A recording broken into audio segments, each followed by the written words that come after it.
Hello there, my name's Steve, and you are listening and watching the Go Football podcast. So, this is the podcast that talks all about grassroots football. Whether you are a coach, a player, parent, referee, just got a love for the game, sit tight, you are in the right place. So, on the lineup this week, like everyone's going to be really, really happy now that June is almost done with. Because then we can start playing those 11-a-side games again. But we are going to be talking about pre-season. So, pre-season in grassroots, what's it all mean? Well, let's cue the whistle and let's get into it.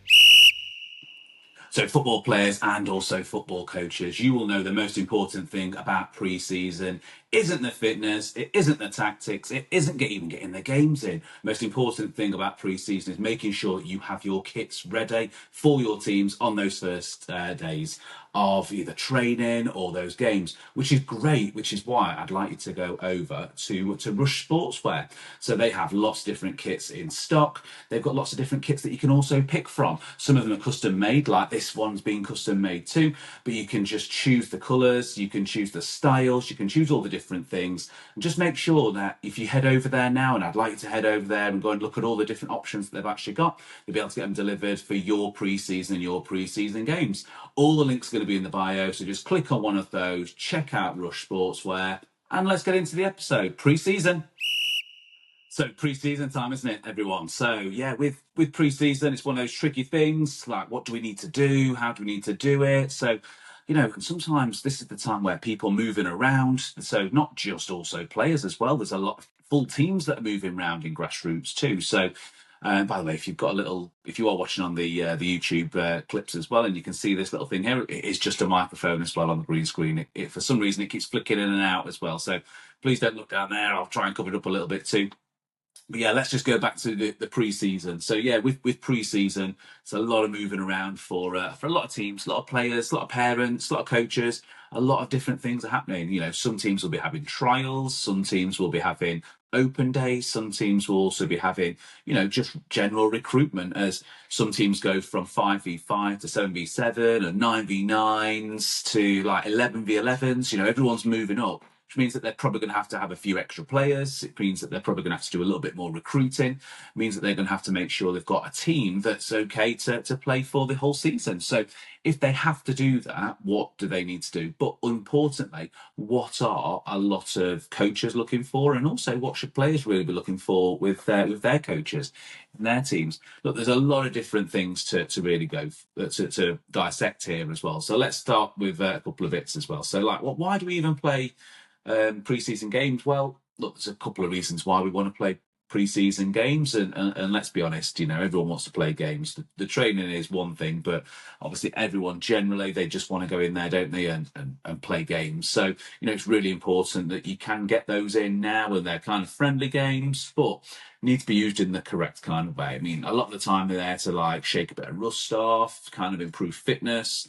Some stats that I saw not that long ago, actually, only in the last week or so, and this came out from Adidas, was that if you were to not exercise or not train for 2 weeks, you can lose about 40% of your fitness. So just think that all these clubs that are getting towards July, where sometimes in July, some clubs will close down and some grassroots teams will probably close down for maybe 2 weeks, because obviously the coach wants to go on holiday and the kids want to go on holiday, and obviously the parents are probably on holiday too, because it's kids' holidays, so you want to go away and enjoy a bit of sun, although we are getting some very good heat over here in the UK at the moment too.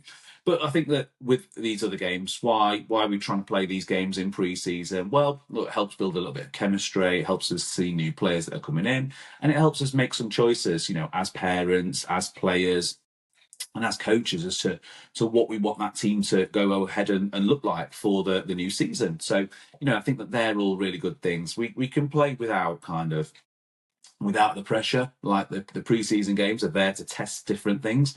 So I was involved with some pre-season games and some training games within one of our teams.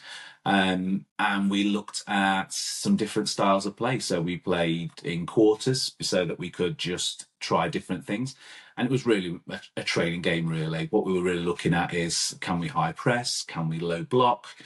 Are we able to build from the back? Are we able to play from the back? If we play different styles or different tactics, what do they look like? And we had a quarter at each one of those, really, which is great because I got to see some lads that I'd not seen play before. I got to see, what their movement was like, what their chemistry was like. I got to see what they were like playing without any pressure. And to be fair, it went really, really well. So, I think it's more about really just testing out those kind of things.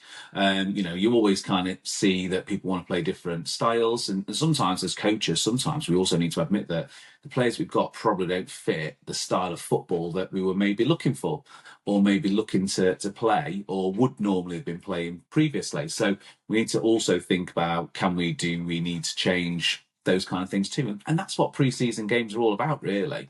I think that for a lot of young players, the youngest players, I think that fitness is not really something that they need to go in and really do too much.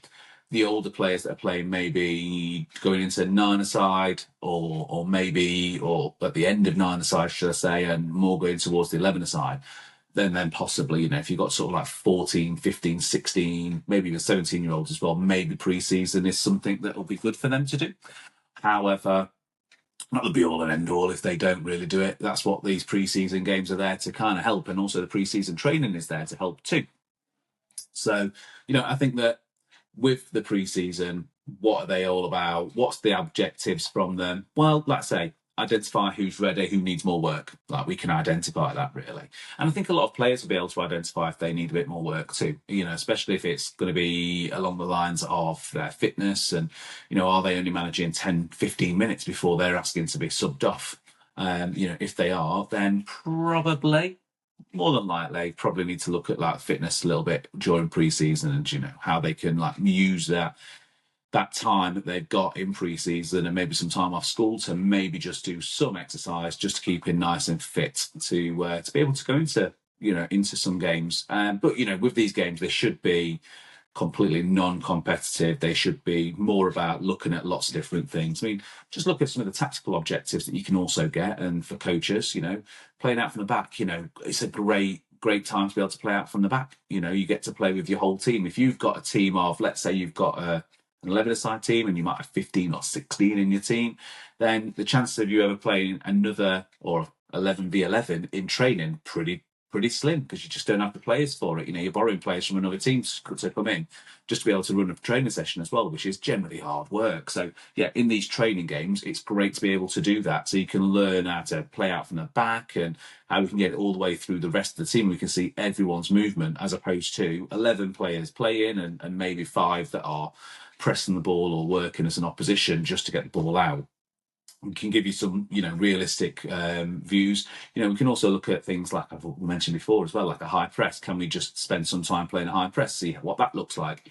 And then we can coach from the sideline or we can coach in the actual game too, where we're looking at where players need to be and why we would press and when we would press in a game and all of those different questions, like also like a mid block or a low block, like where would you use that? Would you use that at the end of a cup game? Would you use that in certain games where maybe you're just in the lead and you just want to come back and defend for it? Like, sometimes with the Heat, we can also use them maybe sometimes as to save energy so that we're not running around too much and the opposition are coming onto us and we can just play either on the break or we can just work to get the ball. Obviously, you can use that as a tactic to win the ball and start building out from the back too. So, but I think that another thing we can also do, and I have mentioned this before on previous podcasts, is just rotating some players.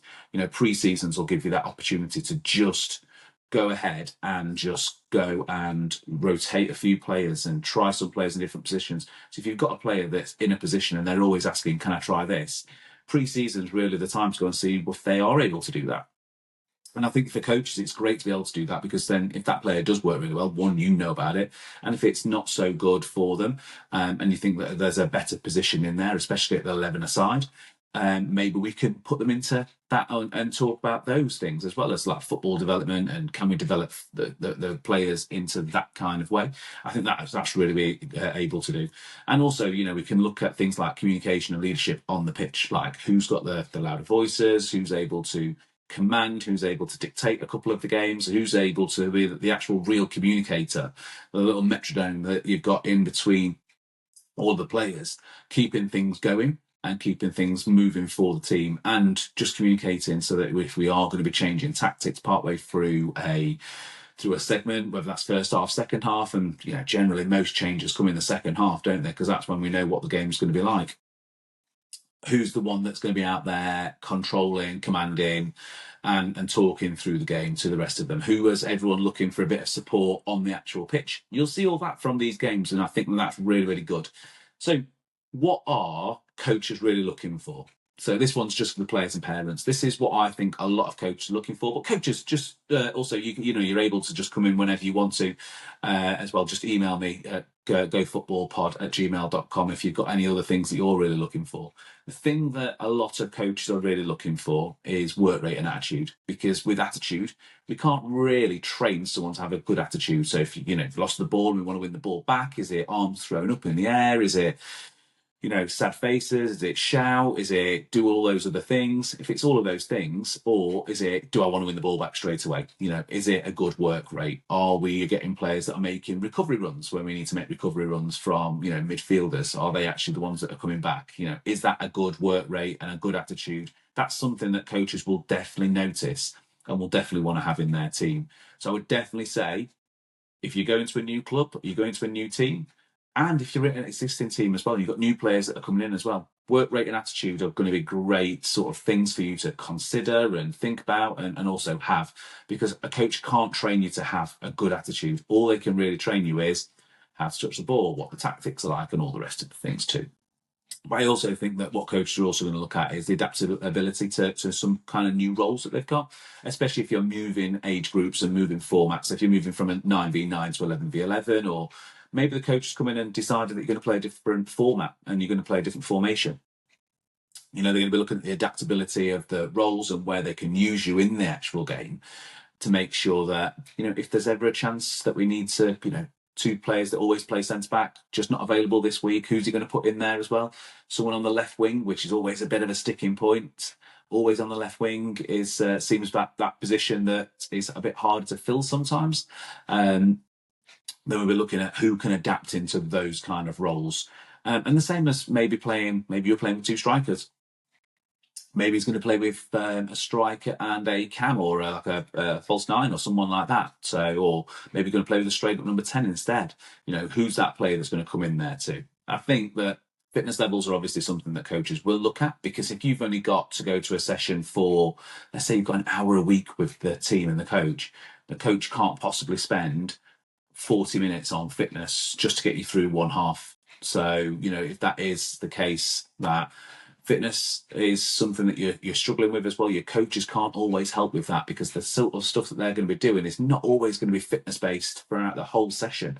So you need to make sure that you are doing some kind of fitness, keeping yourself active and moving. And we're not talking about running marathons. We're not talking about 2-hour stints in the gym or anything like that. We're just talking about keeping moving, keeping active, making sure that you're kind of game ready, really. And I've done a podcast before regarding fitness in football. May do another one, pre-season fitness one too. But for the moment, if you've not got, or you've got any questions regarding fitness, just head back to that episode as well, fitness in football. And there's some really good pointers that I bring up in there too. And maybe some positional awareness, making sure that players are scanning and, making sure they're looking around the pitch and they can see the whole pitch, make sure we're not playing a danger across goal when we shouldn't be, making sure that we're not standing still constantly, just waiting for the ball, and that we're moving in the right way of where the coach wants us to and where we need to as a team for that system that we're kind of playing to. I think they're all things that coaches are really going to be looking for. And I think they're also going to be looking for, some partnerships, some key partnerships of how you're building those and how you're able to do that with your, with the rest of the team members, whether or not that is centre backs or right backs and right wingers, whether that is number 9s, number 10s working off each other, centre midfielders, or are the centre backs, are they linked in with a number 6? All of those kind of things. They're going to be looking for some key partnerships there, and really kind of like who's got the leadership there, who's talking, who's communicating, who can really dictate and kind of change a game for the actual team too. So I think that's another thing that people are really going to be looking at. I think the other thing that you also look at with your pre-seasons is, for coaches, this one especially, is that you can manage minutes on the game. Okay, they're non-competitive games. They're there to be to test, trial things. So sometimes when you test and trial things out, it doesn't come out great. How many times have we seen an England team, a Premier League team, an EFL team, anyone along those kind of lines where, in pre-season, they've been beaten by someone that they really shouldn't have been beaten by. Look, I support a team, that often go away and get absolutely rumbled by someone that they should not be getting beaten by. And don't lose to them in a team like that in all season, but in pre-season they will, because they're trying new different things, they're trying new formats, they're trying different skills, they're trying techniques, they're trying all of the different tactics and formations that they think they may need to do. And sometimes they're not doing it for the whole game, they're just doing it for segments of the game, just to see what it looks like and how those players react in those different things. So I definitely think that for coaches, make sure everyone gets enough minutes in pre-season. If you've got pre-season as well, that this is the time when, look, I'm all for fair play and fair play time rather than equal play time, but like really fair play time, especially for the older age groups, and I'm all for equal play time with the younger age groups. But this is the time when, if you've got some players that maybe aren't getting as much game time or haven't had as much game time before, maybe you can put them into a bit more game time just to see how they react against different players. Because if you don't see them all season in a game, or you didn't see them all last season, then it's pretty difficult to be able to do that. Sometimes just try some different combinations out as well. If you have got some players that are like, I can play centre back, I like right wing, but I can also play centre back as well. Give them some game time at those different positions.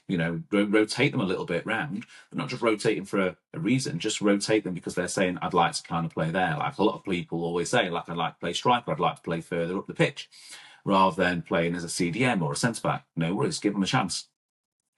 If you give them a chance, then you can have the chat afterwards about how they enjoyed it, what they thought about it, and all the rest of the stuff really that goes with that. So I think that's really good. And I think for coaches, one thing that I always found really, really good to do with pre-seasons and with any games that I get is just make some notes really quickly on the sideline, just making notes constantly of what's happening. Because I can do that, I can take my eyes off the game for a few minutes while I either write now some notes for a player or tactics that I think maybe we need to use or things that we need to maybe do. And I can give an example for that really as to what I did. I mean, I clocked it straight away when we did this, but we were playing a low block. And, the reason why we were playing a low block is we wanted to save a little bit of energy. It's scorching hot outside. And also the other team had not really put much pressure on us. So I just wanted to invite some pressure on to see how we would deal with that.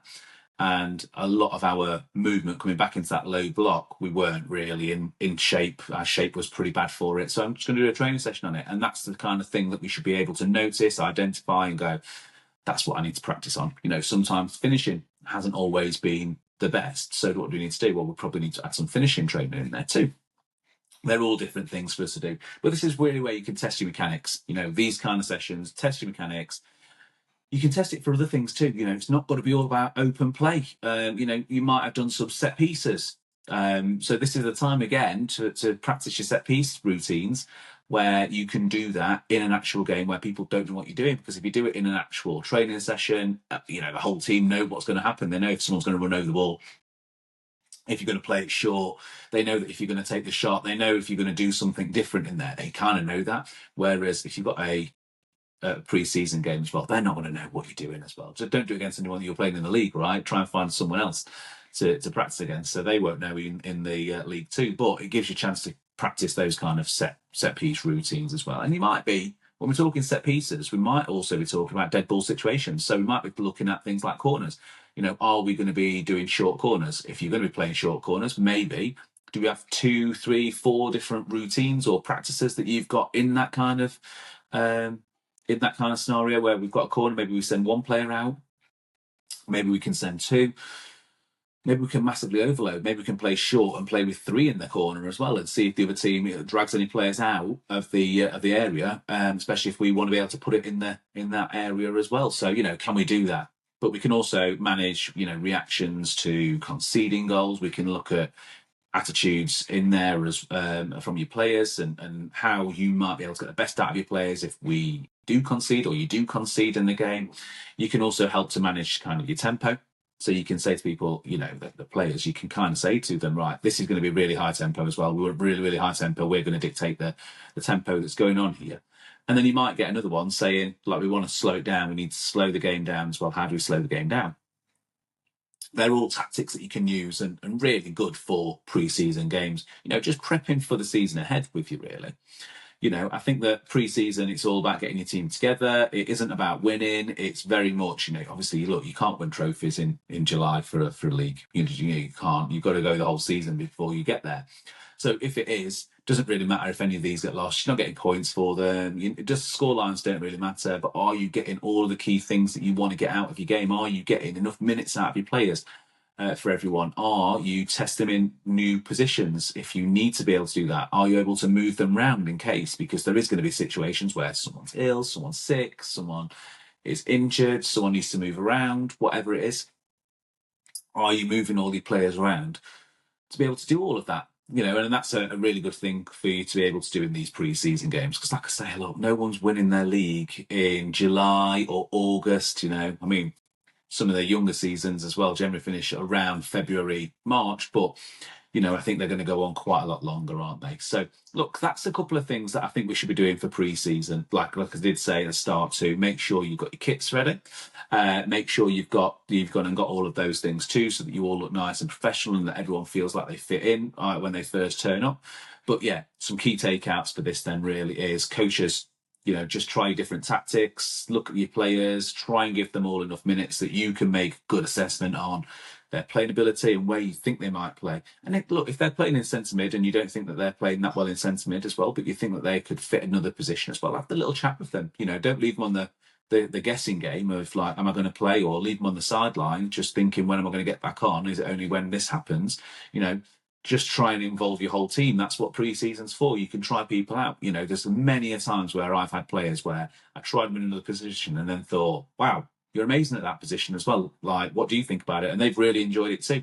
Generally happens with goalkeepers, to be fair, as well. A lot of people will go in goal because the pre-season goalkeeper's not there. And you're like, okay, well, we've got a backup now if we ever need to have that. So, and for players and parents as well, if you're taking your children to a new team, speak to the coach, just talk to them about what they're trying to get out of their pre-season, talk to them about the games, talk to them about everything else that you think that you'd need to. That'll include things like games. Is it equal or fair game time? Is it competing for positions? Is it a case of, you're going to get a fixed spot when you're actually there? Or is there going to be some development too? Check all of the different things that you need to have, and just see what the coaches are looking for. The coaches, they're really going to be looking for mindsets. If you are taking your children to a new team, just check to make sure they've got the kind of right mindset. Just say, look, if you've lost the ball, try and win the ball back.